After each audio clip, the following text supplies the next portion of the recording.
Hello students, welcome to my channel. आज के video में हम बात करेंगे रदरफोर्ड के अल्फा कण प्रकीर्णन प्रयोग, नाभिक की खोज और रदरफोर्ड के परमाणु मॉडल के बारे में। ये तीनों ही परमाणु संरचना के टॉपिक हैं। इसके पहले वाले वीडियो में हमने डाल्टन का परमाणु सिद्धांत और नाभिक की खोज के बारे में पढ़ा था। अगर वो आपने वीडियो नहीं देखा तो ऊपर आई बटन पर उसका लिंक आ रहा है, यहाँ पर क्लिक करके देख सकते हैं। तो चलिए स्टार्ट करते हैं।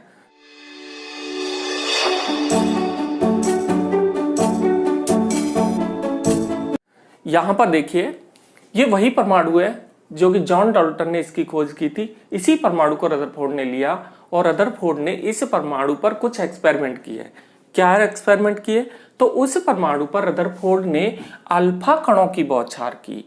ये है अल्फा कण। अल्फा कण के बारे में आगे के वीडियोज में आपको बताया जाएगा। फिलहाल यहां पर देखते हैं अल्फा कण की बौछार। ये परमाणु है, ये वही परमाणु जो कि बड़ा करके दिखाया गया है और इस परमाणु पर अल्फा कणों की बौछार की। अब हुआ क्या, उन्होंने देखा कि अल्फा कण इस तरह से अधिकांश अल्फा कण, ज्यादातर अल्फा कण सीधे निकल गए अपने मार्ग में, बिना विक्षेपित हुए सीधे निकल गए। और कुछ अल्फा कण ऐसे थे जो अपने मार्ग से रिफ्लेक्ट हो गए, थोड़ा विक्षेपित हो गए। कुछ अल्फा कण ऐसे भी थे जो कि जिस मार्ग में गए थे उसी मार्ग से वापस लौट आए। तो इस तरह से उन्होंने कुछ निष्कर्ष निकाले। वो ये हैं, जैसे कि पहला पॉइंट है अधिकांश अल्फा कण अपने मार्ग में सीधे निकल गए। दूसरा पॉइंट, कुछ अल्फा कण अपने मार्ग से थोड़ा विक्षेपित हो गए। तीसरा पॉइंट, कुछ अल्फा कण जिस मार्ग से गए थे उसी मार्ग में वापस लौट आए। तो उन्होंने इस प्रयोग के द्वारा ये निष्कर्ष निकाला कि हो न हो परमाणु के बीचों बीच में इस जगह पर कोई ऐसा भाग है जो कि इन अल्फा कणों को रिफ्लेक्ट कर रहा है। अब यहाँ ये भाग नहीं है तो यहाँ सीधे निकल जा रहे हैं। अब बीचों बीच में एक ऐसा भाग है जो जिससे कि अल्फा कण टकरा रहे हैं और विभिन्न दिशाओं में वापस अपने उसी मार्ग में वापस लौट रहे हैं। तो उन्होंने निष्कर्ष निकाला, इस भाग का अध्ययन किया उन्होंने। इस भाग को बाहर निकाल के देखा तो ये धन आवेशित भाग था, मीन्स इस भाग पर धनावेश था, और इसी भाग को उन्होंने कहा परमाणु नाभिक। तो इस तरह से नाभिक की खोज हुई। परमाणु नाभिक की खोज सन 1911 में वैज्ञानिक रदरफोर्ड ने की थी। इसके अलावा रदरफोर्ड ने यह भी निष्कर्ष निकाला, यह भी बात बताई कि पूरे के पूरे परमाणु के दो भाग होते हैं। पूरा का पूरा परमाणु दो भागों में डिवाइड किया जा सकता है। एक तो ये धनावेशित भाग, बीच वाला जो धनावेशित भाग है वो, और एक बाहरी भाग या ऋणावेशित भाग है। क्यों? यही इलेक्ट्रॉन होते हैं, यहीं पर इलेक्ट्रॉन होते हैं। थॉमसन ने भी बताया था कि परमाणु के अंदर इलेक्ट्रॉन होते हैं, लेकिन उन्होंने उसका क्रम नहीं बताया था कि इलेक्ट्रॉन किस तरह से होते हैं। तो रदरफोर्ड ने बताया था कि एक परमाणु के दो भाग होते हैं। पहले भाग में बीच वाला भाग आता है जो कि धनावेशित होता है, जिसे हम नाभिक कहते हैं। दूसरे भाग में ऋणावेशित भाग है जिसमें कि इलेक्ट्रॉन्स चक्कर लगाते हैं, इलेक्ट्रॉन स्थित होते हैं या चक्कर लगाते हैं। तो बीच वाला जो भाग है उसमें वो धनावेशित भाग है, उसमें प्रोटॉन्स और न्यूट्रॉन्स होते हैं। इसके बारे में आगे बात करें, तीनों कणों के बारे में, इलेक्ट्रॉन, प्रोटॉन और न्यूट्रॉन, तीनों कणों के बारे में। तो अब हम बात कर लेते हैं रदरफोर्ड के परमाणु मॉडल की। ये तो थी नाभिक की खोज। अब इसके बाद उन्होंने अपना मॉडल प्रस्तुत किया जिसमें कि ये सारी बातें, इन सभी बातों का निष्कर्ष निकाल के उन्होंने बताया।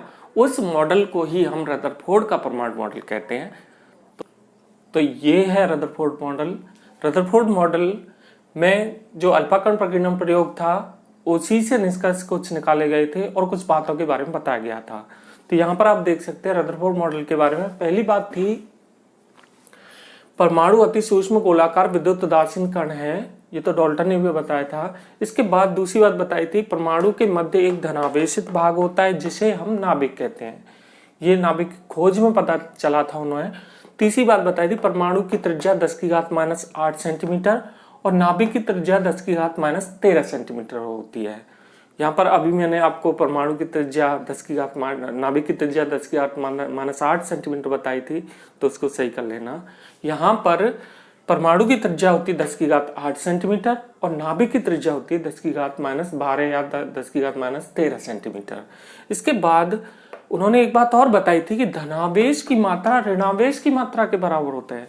मीन्स इस बात का मतलब ये है कि ये नाभिक और इसके चारों ओर ये कक्षाएं, ये चारों ओर इलेक्ट्रॉन। चलिए कक्षाएं मैं यहाँ पर नहीं बनाऊंगा, चलिए यहाँ पर बना देते हैं। तो ये कक्षाएं, नाभिक और कक्षाएं, तो उन्होंने बताया था कि इलेक्ट्रॉन्स होते हैं इन कक्षाओं में। आगे बात करेंगे इनकी कि इलेक्ट्रॉन्स कितने होते हैं, कैसे होते हैं, क्या होते हैं। तो ये कक्षाओं में इलेक्ट्रॉन्स होते हैं। तो उन्होंने बताया था कि बीच का धनावेश और बाहर का ऋणावेश, मीन्स इलेक्ट्रॉनों के कारण जो ऋणावेश है बाहर और नाभिक के कारण जो धनावेश है अंदर, उनकी मात्रा बराबर होती है। मीन्स जितना धनावेश होगा उतना ही बाहर ऋणावेश होगा। तो इस वजह से इलेक्ट्रॉन संतुलित रहते हैं। इलेक्ट्रॉन संतुलित होने का एक कारण ये भी है कि इलेक्ट्रॉन चक्कर लगाते हैं, जो कि अभिकेंद्री बल बाहर की ओर लगता है। चक्कर लगाने पर बाहर की ओर अभिकेंद्री बल लगता है, जिससे कि इलेक्ट्रॉन जितने बल से नाभिक इलेक्ट्रॉन को खींचता है उतना ही अभिकेंद्री बल बाहर की तरफ लगता है, जिससे कि ये इलेक्ट्रॉन इस नाभिक में नहीं गिरते, जिससे कि चक्कर लगाते रहते हैं।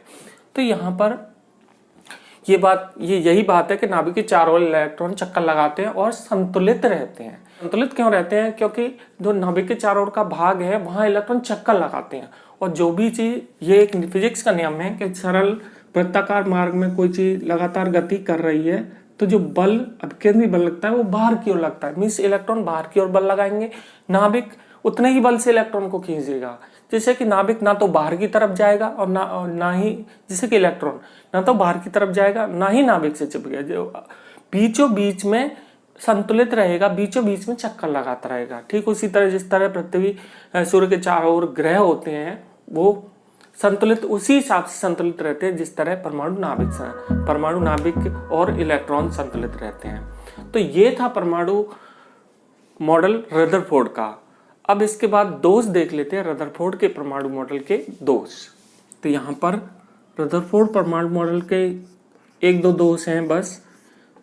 रदरफोर्ड कुछ बातों के बारे में नहीं बता पाए थे, जैसे नाभिक के स्थायित्व के बारे में नहीं बता पाए थे। अब ये स्थायित्व क्या होता है कि एक नियम था कि यदि कोई कण लगातार वृत्ताकार मार्ग में गति कर रहा है तो वह लगातार ऊर्जा का उत्सर्जन करेगा, ऊर्जा लगातार उसमें से निकलती रहेगी, जिससे कि उसकी एनर्जी कम हो जाएगी और वो नाभिक में गिर जाएगा।